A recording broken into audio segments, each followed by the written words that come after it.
Student, हमने last video में या लास्ट लेक्चर में हमने पढ़ा था फंडामेंटल थ्योरम ऑफ अर्थमेटिक। अब उससे रिलेटेड हम प्रॉब्लम्स करेंगे। देखिए, हमारी पहली प्रॉब्लम क्या है। There is a circular path around a sport field. Sonia takes 18 minutes to drive one round while Ravi takes 12 minutes for the same. If they start from the same point and at the same time and go in the same direction, after how many minutes will they meet again at the starting point? यहाँ पर सबसे पहले हम क्या बनाते हैं। हमारा question बोला there is a circular path around a sport. एक स्पोर्ट फील्ड है जो कि कैसा है, सर्कुलर है, वृत्ताकार। एक हमारा क्या है, ये हो गया फील्ड,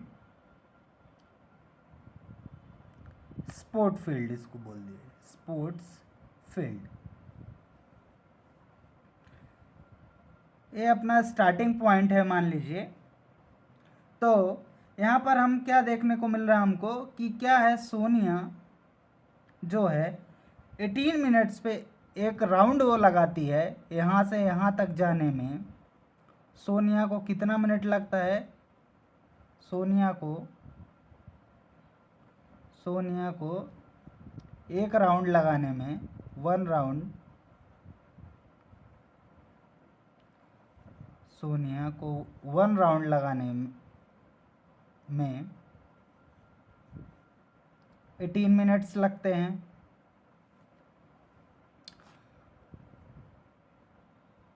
एंड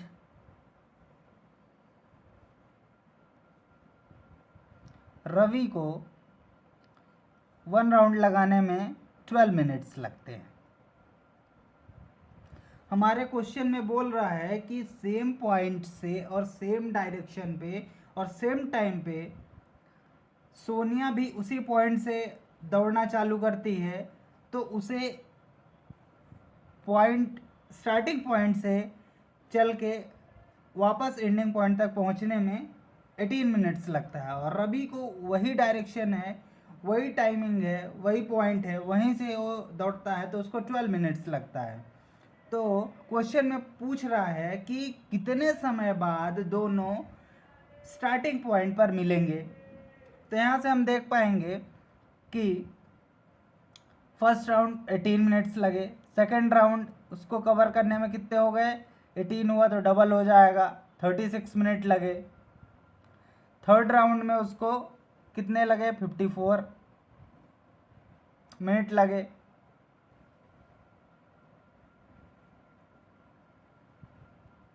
ऐसे ही आप देखेंगे कि इसको कितने 24 मिनट लगे सेकेंड राउंड को, और थर्ड राउंड में इसको कितने लगे,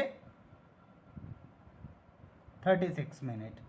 मतलब ऐसा कोई पॉइंट आ रहा जहाँ पर दोनों ओर है। मतलब सेकेंड राउंड पे सोनिया जिस पॉइंट पे होगी, सेम उसी पॉइंट पे थर्ड राउंड में कौन होगा, रवि होगा। मतलब 36 minute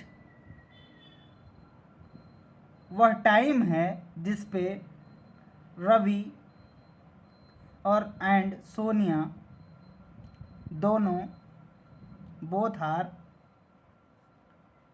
meet in starting point.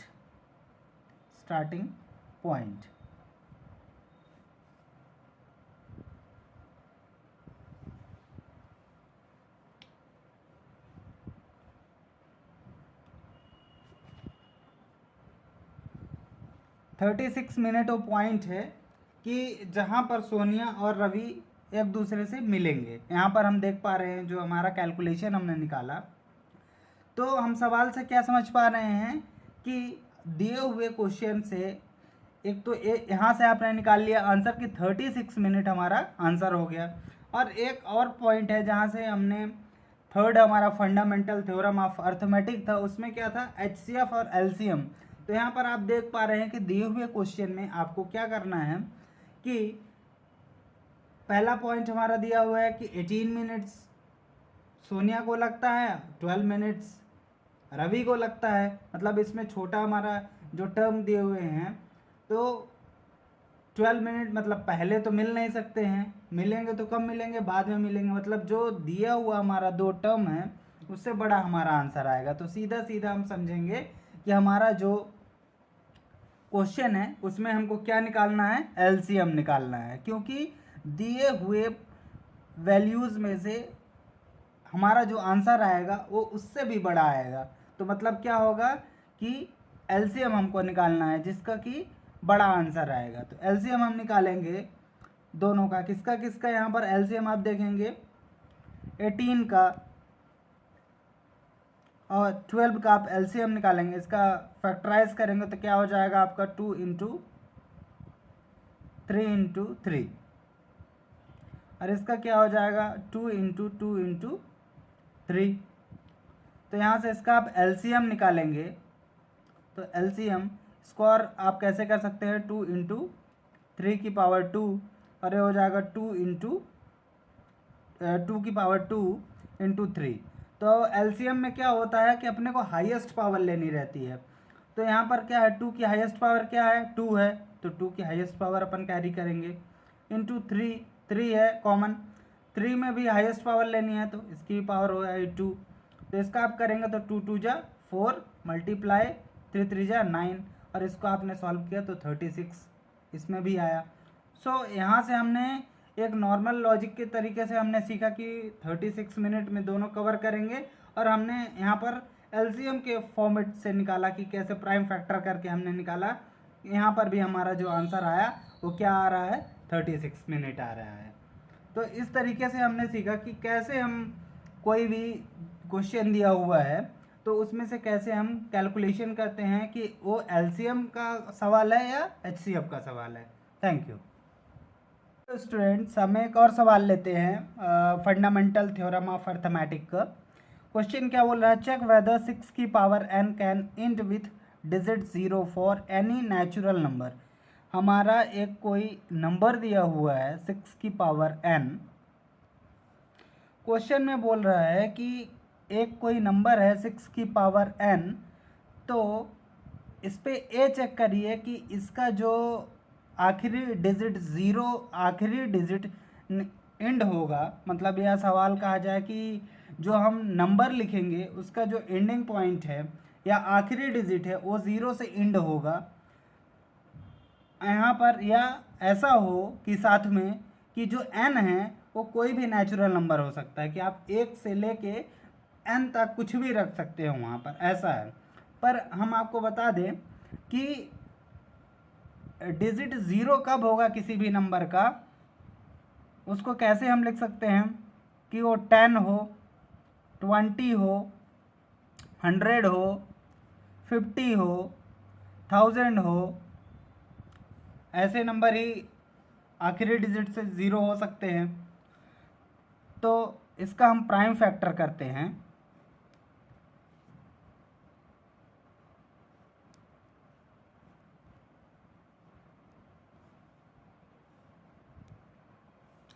इनका प्राइम फैक्टर करेंगे तो क्या होगा 2 इंटू 5, इसका आप करेंगे तो क्या हो जाएगा 2 इंटू 2 इंटू 5, इसका करेंगे तो क्या हो जाएगा आपका 2 इंटू 2 इंटू 5, इसका करेंगे तो क्या हो जाएगा 2 इंटू 5 इंटू 5, और इसका करेंगे तो क्या हो जाएगा आपका 2 इंटू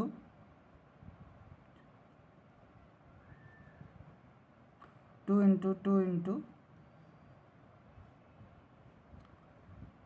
करेंगे तो क्या हो जाएगा आपका 100 इंटू 10 कर लीजिए। तो 100 को हम क्या क्या लिख सकते हैं इंटू 5, और 10 को क्या लिख सकते हैं 2 इंटू 5। मतलब कहा जाए कि हम जितने भी हमने नंबर्स लिए जिसका एंड 0 से हो रहा हो उस पर क्या कंपलसरी हमको दिख रहा है कि 2 इंटू 5 होना कंपलसरी है, तभी वो नंबर 0 पे एंड कर रहा है। तो यहाँ पर इसमें भी हम देख रहे हैं 2 5 है, यहाँ पर भी देख रहे हैं 2 5 है, यहाँ पर भी देख रहे हैं 2 5 है, यहाँ भी देख रहे हैं 2 5 है, और यहाँ पर भी हम देख रहे हैं कि 2 5 है। मतलब यदि कोई भी नंबर इंड 0 हो रहा तो उसका प्राइम फैक्टर में 2 × 5 होना कंपलसरी है, तभी वो नंबर 0 हो सकता है। तो इस चीज़ को आप ध्यान रखेंगे। तो हम क्या करते हैं, दिए हुए नंबर का हम निकालते हैं, तो दिए हुए नंबर के यदि हम प्राइम फैक्टर करते हैं तो 2 × 3 हो जाता है, n हो जाता है। तो यहाँ पर हम देख पा रहे हैं कि जो हमारा नंबर दिया हुआ है 2 × 3 हो रहा है, यहाँ पर 2 तो मिल रहा पर 5 नहीं मिल रहा है। तो यदि हम n के प्लेस पे कोई भी नंबर रख दे, 1 रख दे, 2 रख दे, 5 रख दे, तो इसमें कभी भी 2 × 5 नहीं आएगा, क्योंकि हमारा जो नंबर है वही 2 × 5 में नहीं है। तो इस चीज़ का हम ध्यान रखेंगे। सो देयरफॉर हम ये कह सकते हैं कि after check in this number, after check in given number, in given number 6 की power n is not end with 0। तो यहाँ पर हमने सीखा कि किसी भी नंबर का इंड 0 कब हो सकता है, कि उसका जो प्राइम फैक्टर है उसमें 2 और 5 कंपलसरी होना चाहिए, तभी वो नंबर क्या हो सकता है, इंड 0 से हो सकता है। तो जो हमारा 6 की पावर n दिया हुआ है वो ऐसा नंबर है जो कि जिसका एंड 0 कभी भी नहीं हो सकता है, क्योंकि उसमें 2 और 5 है ही नहीं। 2 और 5 होना कंपलसरी है किसी भी नंबर का एंड 0 होने के लिए। Thank you students. एक और हम प्रॉब्लम लेते हैं। क्या क्वेश्चन बोल रहा है, explain why 3 × 5 × 7 + 7 is a composite number. सबसे पहले हम समझ लेते हैं, मैंने आपको पहले भी बताया था पिछले वीडियोस में कि कंपोजिट नंबर और प्राइम नंबर क्या होते हैं। कंपोजिट नंबर वे नंबर्स होते हैं जिनके 2 से ज़्यादा फैक्टर प्राइम फैक्टर्स होते हैं, उन्हें हम कंपोजिट नंबर बोलते हैं।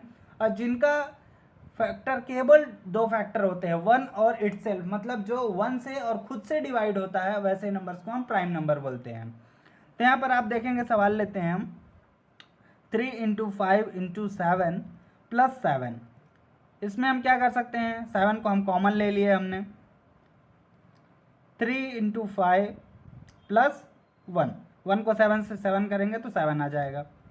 यहाँ 7 रखेंगे, इसको मल्टीप्लाई करेंगे तो क्या हो जाएगा, 3 × 5 = 15 + 1, 7 × इसको करेंगे तो क्या हो जाएगा आपका 16।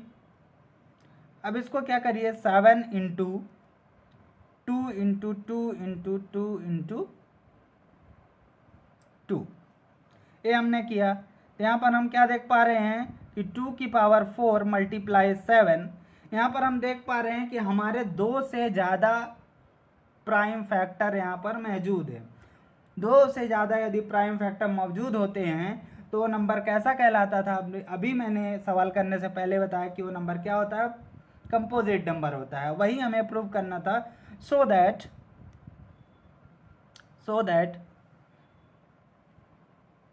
we can write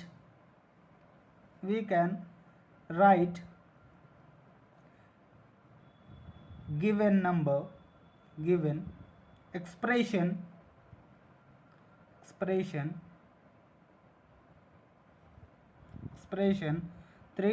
5 × 7 + 7 is composite number.